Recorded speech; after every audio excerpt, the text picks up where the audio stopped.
रात के 3 बजे थे।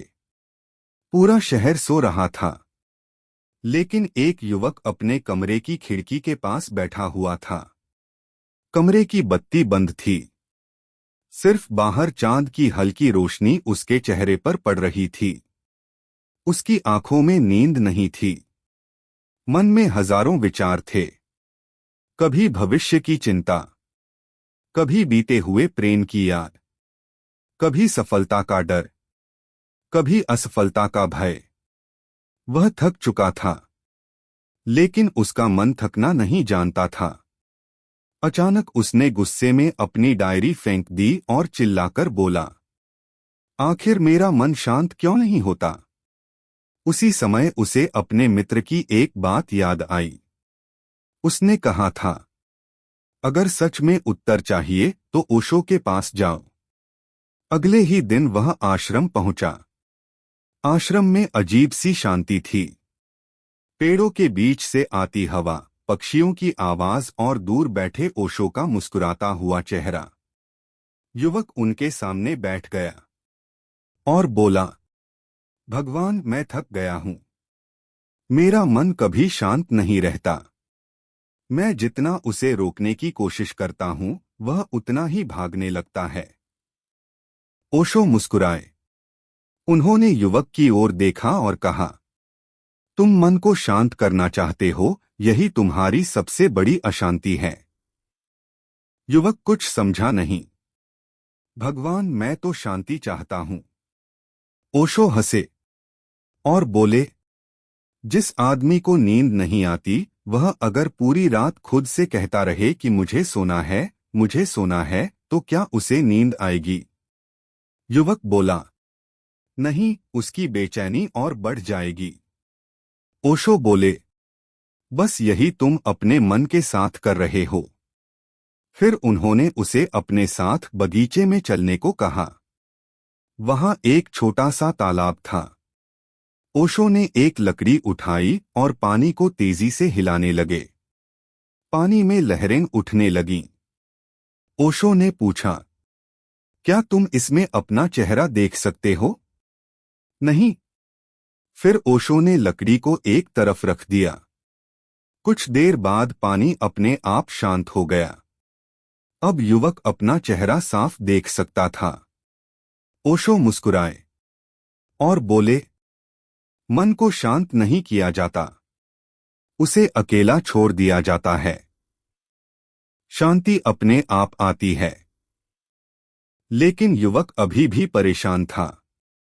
उसने कहा, भगवान, विचार अपने आप आते रहते हैं। मैं क्या करूं? ओशो ने उत्तर नहीं दिया।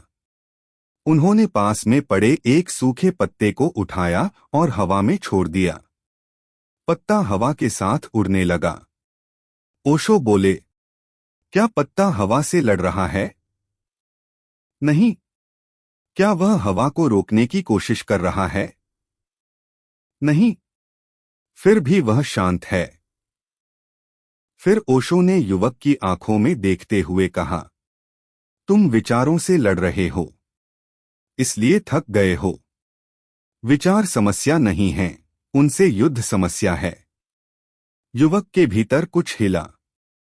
लेकिन तभी उसने एक और प्रश्न पूछा, अगर मैं विचारों से लड़ूं नहीं, तो क्या वे मुझे पागल नहीं बना देंगे?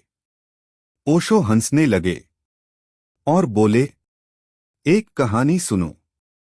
एक व्यक्ति जंगल में जा रहा था। अचानक बंदरों का झुंड उसके पीछे पड़ गया। वह डर गया और भागने लगा। जितना वह भागता, बंदर उतना ही उसके पीछे दौड़ते। तभी रास्ते में एक बूढ़ा साधु मिला। उसने चिल्लाकर कहा, भागो मत, मुड़कर उनका सामना करो। वह आदमी डरते डरते मुड़ा। और आश्चर्य, बंदर धीरे धीरे पीछे हटने लगे। ओशो बोले, विचार भी ऐसे ही हैं। तुम उनसे भागते हो, इसलिए वे तुम्हारा पीछा करते हैं। जिस दिन तुम उन्हें सिर्फ देखोगे, वे धीरे धीरे अपनी शक्ति खो देंगे। युवक अब शांत हो रहा था। लेकिन उसके मन में एक आखिरी सवाल था। उसने पूछा, भगवान, क्या कोई ऐसा दिन आएगा जब मेरा मन पूरी तरह शांत हो जाएगा? ओशो मुस्कुराए। उनकी आंखों में एक रहस्यमय चमक थी। उन्होंने कहा, जिस दिन तुम यह प्रश्न पूछना छोड़ दोगे उसी दिन। और फिर वे मौन हो गए। युवक हैरान था। आखिर इस मौन में ऐसा क्या रहस्य छिपा था? ओशो मौन हो गए। युवक उनकी ओर देखता रहा। उसके मन में वही प्रश्न गूंज रहा था। जिस दिन मैं यह प्रश्न पूछना छोड़ दूंगा उसी दिन क्या होगा? लेकिन ओशो ने कुछ नहीं कहा। कुछ देर बाद वे उठे और आश्रम के बाहर बहती नदी की ओर चलने लगे। युवक भी उनके पीछे पीछे चल पड़ा। सुबह का समय था। सूरज की पहली किरणें पानी पर पड़ रही थीं। नदी बिना किसी प्रयास के बह रही थी। ओशो एक चट्टान पर बैठ गए और बोले, देखो इस नदी को। क्या यह समुद्र तक पहुंचने की चिंता कर रही है? युवक बोला, नहीं। क्या यह सोच रही है कि कल क्या होगा? नहीं। क्या यह अपने बहाव से लड़ रही है? नहीं। ओशो मुस्कुराए और बोले, फिर भी यह समुद्र तक पहुंच जाती है। और तुम हो कि हर समय भविष्य की चिंता में वर्तमान को खो देते हो। युवक बोला, भगवान, लेकिन मेरा मन अपने आप भागता रहता है। ओशो ने कहा, मन का काम ही भागना है। जिस प्रकार हृदय का काम धड़कना है, बादलों का काम चलना है, उसी प्रकार मन का काम विचार पैदा करना है। समस्या विचार नहीं है। समस्या यह है कि तुम हर विचार को अपना समझ लेते हो। फिर ओशो ने एक दर्पण युवक के सामने रख दिया और पूछा, यदि दर्पण में कोई क्रोधित व्यक्ति दिखाई दे तो क्या दर्पण स्वयं क्रोधित हो जाता है? नहीं। यदि कोई सुंदर चेहरा दिखाई दे तो क्या दर्पण उससे प्रेम करने लगता है? नहीं। ओशो बोले, चेतना दर्पण है। विचार केवल प्रतिबिंब हैं। तुम प्रतिबिंब को स्वयं समझ बैठे हो, इसलिए बेचैन हो। तभी एक वृद्ध सन्यासी वहां आया। उसने ओशो से पूछा, भगवान, मैं 40 वर्षों से ध्यान कर रहा हूं, फिर भी मन शांत नहीं हुआ। ओशो हंस पड़े और बोले, 40 वर्षों से ध्यान कर रहे हो या 40 वर्षों से मन को शांत करने की कोशिश कर रहे हो? वृद्ध व्यक्ति चुप हो गया। उसकी आंखों से आंसू बहने लगे। उसे पहली बार अपनी भूल दिखाई दी। सूरज अब ऊपर आ चुका था। पेड़ों पर पक्षी गा रहे थे। ओशो ने युवक की ओर देखकर कहा, तुम जानते हो मन की सबसे बड़ी चाल क्या है? युवक ने पूछा, क्या? ओशो बोले, वह हमेशा कहता है कि खुशी कल मिलेगी। जब नौकरी मिलेगी तब शांति मिलेगी। जब प्रेम मिलेगा तब आनंद मिलेगा।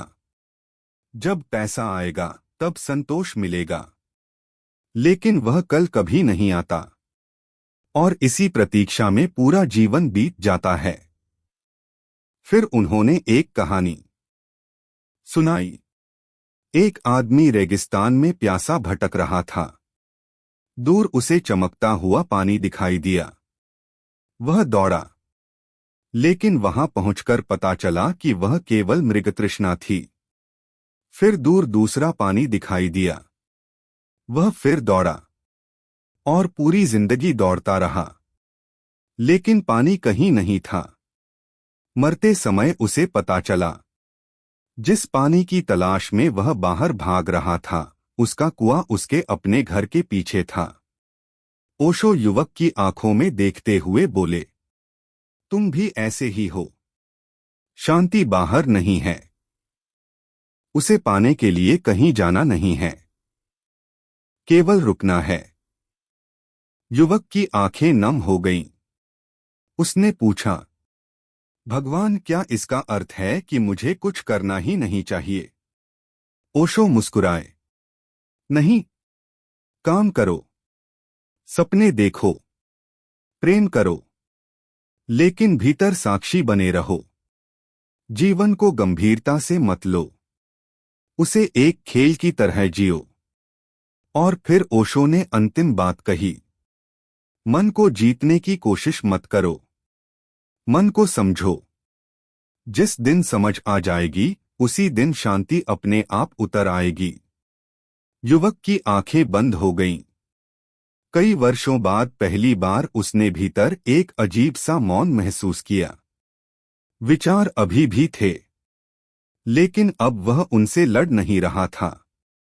नदी बह रही थी, हवा चल रही थी, पक्षी गा रहे थे, और अचानक उसे महसूस हुआ, शांति किसी मंजिल का नाम नहीं थी।